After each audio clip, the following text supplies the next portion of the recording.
Hey everyone, Raven here reporting for Kids First. Safe Haven tells the story of a mysterious young woman named Katie, played by Julianne Hough, who runs away to the small town of Southport, Carolina. She soon meets Alex, who is a father of two small children, and he immediately takes a liking to her. Katie feels the same way, but she's afraid to open up to him because she thinks she might hurt him. Soon, her troubled past comes back to haunt her, and she is forced to confront her fears in order to save herself and be with the man she loves.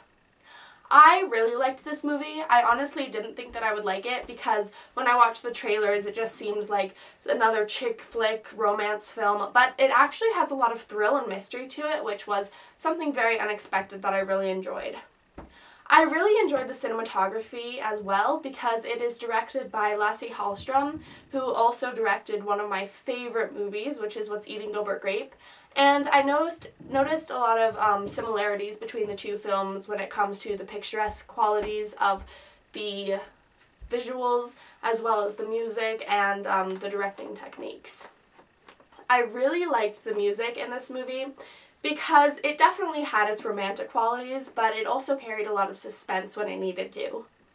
I think my favorite character would have to be the sheriff police officer in this movie because he was so creepy.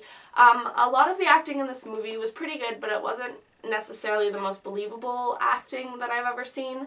But this character did a phenomenal job. He was absolutely amazing. He gave me the chills every time he came on camera because there was something about him that didn't seem right at all. And I really liked that. The one thing that I really look for when it comes to acting is whether or not they make the audience feel something, and he definitely accomplished that job.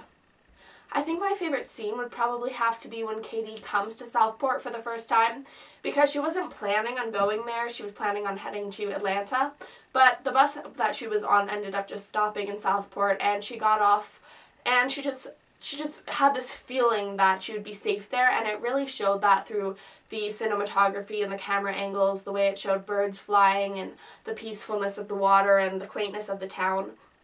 I also really like the town of Southport because it reminds me a lot of where my grandma lives, which is Cedar Key, Florida, which is a little town just like that.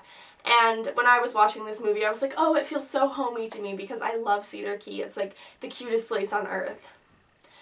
Overall, I would say that the storyline was pretty believable, except for the very end of the movie, which ruined this movie for me. There was a pretty major plot twist in the middle of the movie, which was fantastic, and added a bit of suspense to the movie. But at the end, the very last scene, they threw in another plot twist.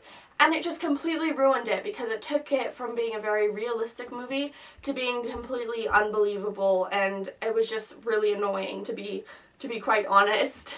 So overall, I would give this movie 4 out of 5 stars. It would be a 5-star movie if they would have just left the end alone and not made it another plot twist because it was absolutely unnecessary. And I would recommend this movie for ages 13 and up because there was quite a bit of romance and a bit of intense situations. So definitely go check out Safe Haven, playing in theaters now. Thanks for watching. See ya!